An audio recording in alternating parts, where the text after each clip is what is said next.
السلام عليكم ورحمة الله وبركاته. أهلا بكم معايا فيديو جديد من وي. فيديو النهاردة إن شاء الله هشرح فيه معاكم طريقة عمل وحدة سداسية جديدة سهلة وبسيطة لعمل كوفية أو شال مستطيل. ممكن كمان نكون منها كارديجان أو بلوزة، وهنستخدم فيها بقايا الخيوط. ومش بس كمان ممكن نكون منها الحاجات اللي قلتها، لا احنا ممكن كمان نكون منها بطانية بيبي أو مفرش سرير وبنخيط تحت منه بطانة. أتمنى فيديو النهاردة يكون سهل وبسيط عليكم وكمان ينول أعجابكم. بسم الله الرحمن الرحيم. وحدتنا النهاردة بتتكون من سطر 2 3، بيكون طبعا هو فيه سلاسل ومخفي، ورقم 4 اللي هو السطر الأخير. وهشرح معاكم كمان طريقة التشبيه. بستخدم بقايا الخيوط، فعلا حرفيا بقايا الخيوط، لأني أنا بستخدم لكل سطر من السطور لون واحد، وبعد كده السطرين اللي في الآخر هما بيكونوا بلون مختلف طبعا. وكل الألوان اللي بتستخدميها لوحداتك مختلفة تماما عن بعضها، لكن في النهاية بنقدم منتج جميل مميز سهل وبسيط، وبنستخدم فيه كمان بقايا الخيوط اللي احنا بتكون مهملة معانا. بسم الله الرحمن الرحيم. هشتغل معاكم بخيط صوف متوسط السمك مع إبرة رقم 3.5 ملم. طيب هتقولوا لي يا رندا معانا بقايا الخيوط رفيع، اشتغلي بفتلتين. لو أرفع اشتغلي ب3 فتلات. لو عندك خيط سميك قوي هتحاولي بقى طبعا ان انت توازني ما بين الخيوط، في انك لو الخيط سميك بتشتغلي بيه، وجنب منه في متوسط بتشتغلي فتلتين، ارفع ب3 فتلات، وهكذا. في البداية بسم الله الرحمن الرحيم ببتدي اكون دائرة سحرية، وبداخل الدائرة السحرية بكون 6 غرزة حشو، بسيب مسافة بسيطة من الخيط وعلى صباع واحد، لان مش عايزة افوض خيط كتير اتني اسحب فيه وانا بنظف الشغل في نهاية السطر. ابتدي الف الخيط وارجع للخلف واجي تاني للامام، بجيب الخيط عكس بعضه بشكل حرف الاكس وارجع تاني للخلف، الف ايدي الناحية التانية، هنزل من تحت الحلقة الاولى، بسحب من تحتها الحلقة التانية، وبخرج الخيط من على ايدي. تأكد ان طرفين الخيط داخل الدائرة السحرية. طرف خيط البداية بتحافظي عليه، اقفلي الدائرة السحرية بيه في النهاية، اما طرف الخيط المتصل بالشلة ببتدي ارفعه على الايد عشان اشتغل. قبل ما اشتغل لازم اقفل الدائرة السحرية، الف الخيط واخرج من الحلقة اللي عندي على الابرة بغرزة سلسلة. السلسلة دي قفلت لي الدائرة السحرية، وفي نفس الوقت هي بتكون ارتفاعي للغرزة الاولى وهي غرزة الحشو، لان السطر الاول بغرزة الحشو. بشتغل غرزة الحشو ازاي؟ بيكون عندي على الابرة حلقة، بدخل فراغي، هسحب الخيط وهخرج معاكي حلقتين، اسحبي وخرجي منهم كده. 1 2، لو حاسه ان الدائره واسعه شدي خيط البدايه شويه ضيقي. 3 4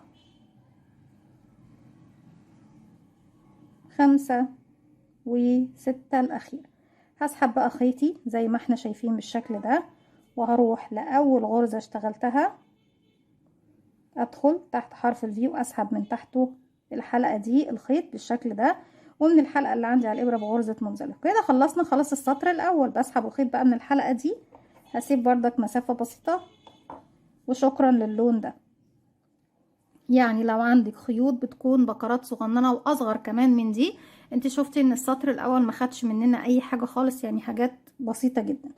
نبتدي بقى نجيب اللون التاني.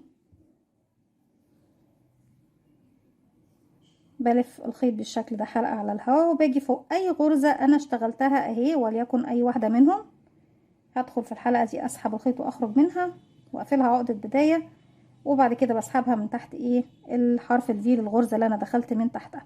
كل الخيوط دي انا ممكن اسحبها معايا وانا بشتغل تمام في الخلف. هبتدي ارتفع 1 2 3 سلسلة، وببتدي اكون الوردة او الزهرة بتاعتي.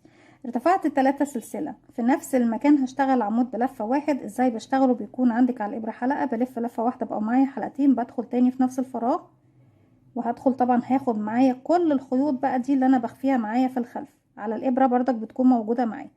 هسحب الخيط وهخرج كده معايا 3 حلقات، بسحب من حلقتين وارجع معايا حلقتين، اسحب الخيط واخرج منه.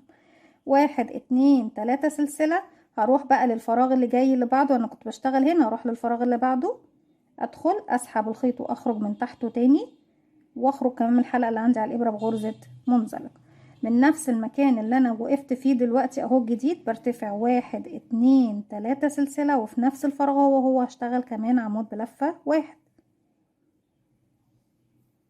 3 سلسلة، 1 2 3، هننزل تحت نسحب بغرزة منزلقة بس مش في نفس الفراغ، بروح بقى للفراغ اللي بعده. انا اشتغلت هنا اروح للي بعده، اسحب بغرزة منزلقة سليب ستيتش. في نفس الفراغ اللي انا واقفة فيه عنده بغرزة منزلقة ببتدي ارتفع 1 2 3 سلسلة زي ما احنا شايفين بالشكل ده، وفي نفس الفراغ بشتغل عمود بلفة 1.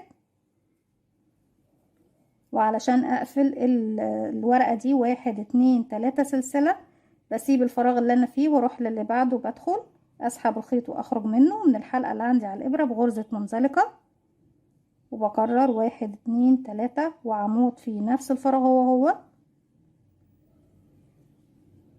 1 2 3 وننزل في الفراغ اللي بعده غرزة منزلقة سليب ستيتش. كده عندي 1 2 3 4.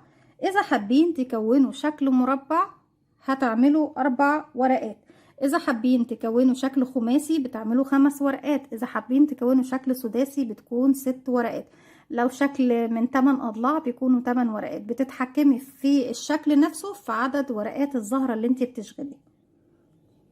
1 2 3 وفي نفس المكان عمود، وزي ما احنا شايفين كل خيوط البداية احنا خلاص اشتغلنا عليه، عشان كده قلت لكم ما تسيبوش مسافة كبيرة من الخيوط. كده عمود 1 2 3 سلسلة، هنزل في الفراغ اللي جاي هقفل بغرزة منزلقة. انا كده عندي 1 2 3 4 5، لسه فاضل لي اخر واحدة 1 2 3 وعمود بلفة في نفس الفراغ، وبعد كده 1 2 3 وهنزل في الفراغ اللي بعده واقفل بغرزة منزلقة. كده خلاص الزهرة بتاعتي فيها 1 2 3 4 5 6 ورقات. في الحالة دي ببتدي اسحب الخيط واخرج من الحلقة اللي عندي على الابرة، بسيب مسافة من الخيط، ابتدي اقص الخيوط دي بقى، ابتدي اسحبها هنا من الخلف بالشكل ده تحت الغرز، بدخل تحت الغرز اللي اشتغلتها وبفضل اسحب الخيط ده عندي في الداخل من هنا لهنا لهنا لغاية ما يختفي معايا خالص. طيب انا مش هطول عليكم اكتر من كده في التنظيف، احنا كده كده خلاص عرفنا بننضف ازاي. كده خلاص اللون التاني كمان شكرا. تعالوا بقى نروح للون التالت. اذا حابين بصوا انا الوحدة دي حبيت برضك اوريكم التنويع والتشكيل. عملت السطر الاول والتاني بنفس اللون، وبعد كده اشتغلت التالت والرابع برضك بنفس اللون اللي انا بختم بيه الوحدة بتاعتي. برضك تقدروا تعملوا كده، او اما ان انتوا تشتغلوا السطر الاول بلون والتاني بلون وبعد كده السطرين اللي في الاخر بلون مختلف عنهم، او تكرروا نفس اللي انا عملته في الوحدة الاولى دي.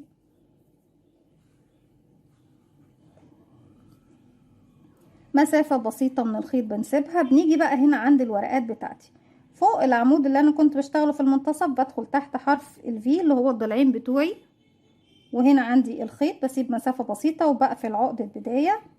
هسحب الحلقة دي من هنا زي ما احنا شايفين، هجيب الخيط بالشكل ده الناحية دي وارتفع سلسلة، وبعد كده هشتغل غرزة حشو. بس هجيب الخيط الناحية دي وادخل اشتغل غرزة الحشو بتاعتي بالشكل ده، ورجعت الخيط تاني زي ما احنا شايفين.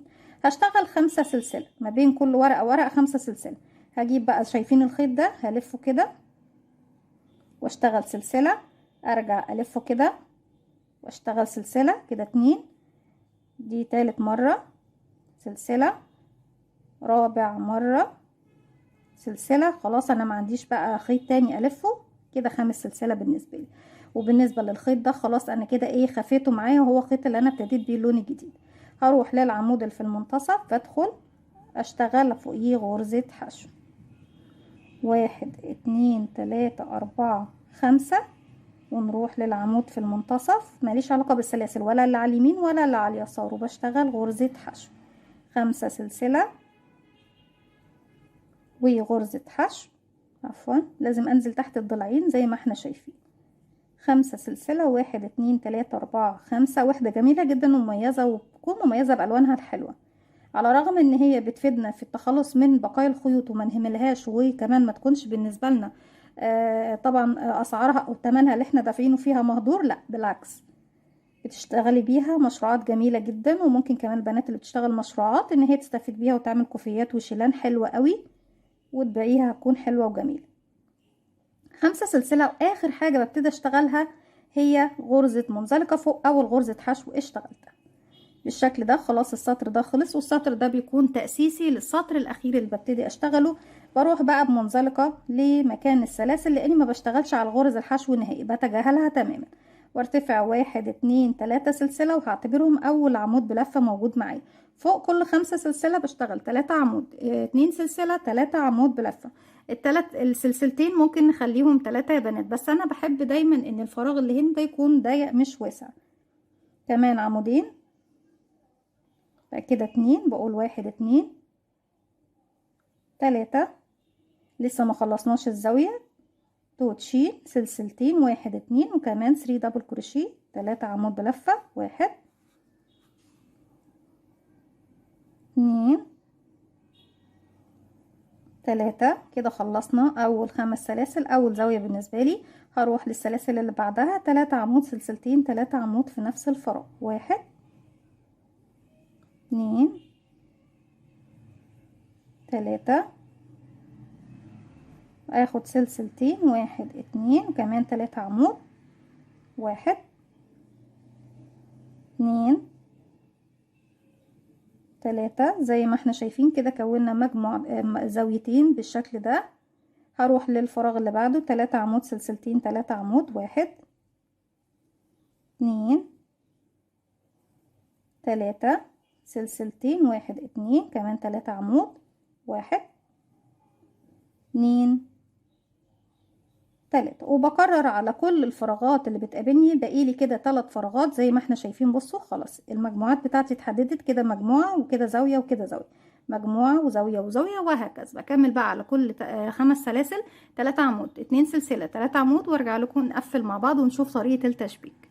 رجعت لكم تاني، وكده في نهاية السطر خلاص اكتمل الشكل السداسي بتاعي. في تالت سلسلة ارتفاع بقفل بغرزة منزلقة، ومحتاجة ان اشبك كل وحدتين بتشبكيهم مع بعض بلون واحد منهم. يعني انا دلوقتي عندي هنا السطر الاخير باللون الاخضر او الزيتي ده، السطر الاخير هنا باللون الازرق التركواز او اللبني ده، واحد منهم. يعني يستخدم الاخضر يستخدم اللبني. دايما استخدمي السطر الاخير اللي انت بتشغلي بيه اخر حاجة. يعني انا دلوقتي الوحدة دي اشتغلتها الاول، لا خلاص دي اخر وحدة اشتغلتها، فببتدي اشبك بيها في الوحدة اللي قبلها منزلقة كمان لغاية ما اوصل لسلسلتين الزاوية. وعند سلسلتين الزاوية كمان قبل ما ادخل اعمل المنزلقة بتاعتي، بجيب انا عندي هنا طالما هشتغل بتشبيك غرزة المنزلقة يعني بشتغل على ظهر الشغل، لاني دايما بحب ان وش الشغل هو اللي يكون عندي واضح ان هو فيه شكل ملمس جميل ونعومة ونظافة. هبتدي اضيف الوش على الوش، وده الظهر وده الظهر عندي. دي الزاوية قصاد الزاوية، ببتدي ادخل بالمنزلقة اهي، اسحب الخيط واخرج. هبتدي ارتفع سلسلة واحدة بس. طبعا هي غرزة المنزلقة ملهاش ارتفاع، لكن السلسلة دي لازم ارتفاعها عشان تبتدي تريحني في شغلي. طيب لما ببتدي اشتغل نروح للون الافتح شوية. عندي هنا ضلعين، حرف امامي وحلقة امامية وحلقة خلفية، فرونت لوب وباك لوب، تمام. بيكونوا حلقتين لو دخلت تحتيهم زي ما احنا شايفين.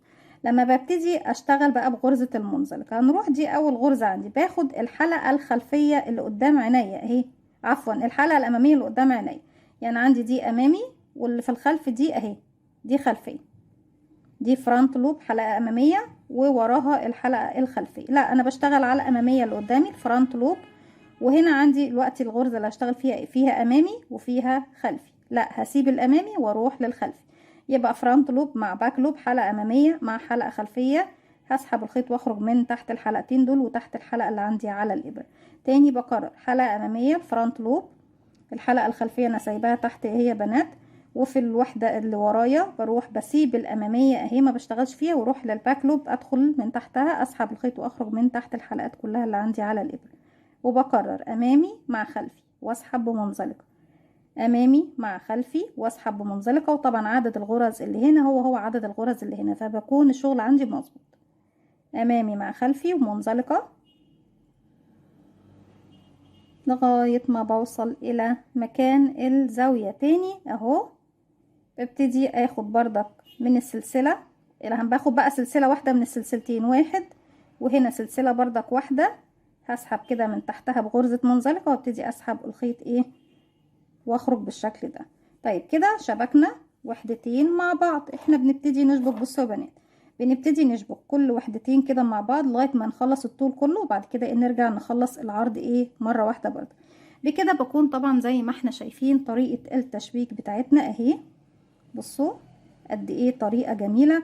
وبما اننا طبعا بنشبك بلون من الالوان اللي احنا شغالين بيها، فمش هتحسوا طبعا ان في اختلاف خالص ما بين الوحدتين، لانك بتشبكي بلون من الالوان اللي انت شغاله بيها. بكده بكون وصلت لنهايه الفيديو، مش هطول عليكم اكتر من كده. وفكرتنا النهارده فكره سهله وبسيطه زي ما قلنا مع بعض. نقدر نشتغل منها حاجات كتير، نقدر نشتغل منها شال، نقدر نشتغل منها كوفيه، تقدري تشتغلي منها كمان طاقيه، تقدري تشتغلي منها بوت، تقدري تشتغلي منها مفرش او بطانيه بيبي، تقدري تشتغلي منها كارديجان او بلوزه. اي حاجه احنا حابين نكونها من وحدتنا النهارده نقدر نشغلها. ما تنسوش بقى فضل الله يسامرني اذا عجبكم الفيديو تدعموني بلايك وشير وسبسكرايب، واستنوني فيديو جديد من وما تنسوش كمان تفعلوا زرار الجرس يوصلكم مني كل جديد. وشكرا جدا على كل التعليقات الحلوه اللي بتكتبوها لي. والسلام عليكم ورحمه الله وبركاته.